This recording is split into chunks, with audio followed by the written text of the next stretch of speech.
ละน้องจังมานั่งเศร้าเสียใจ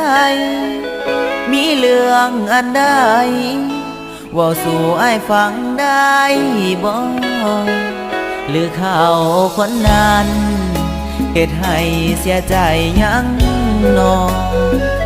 เศร้าถามได้บ่เรื่องเขาน้องบ่อยากฟัง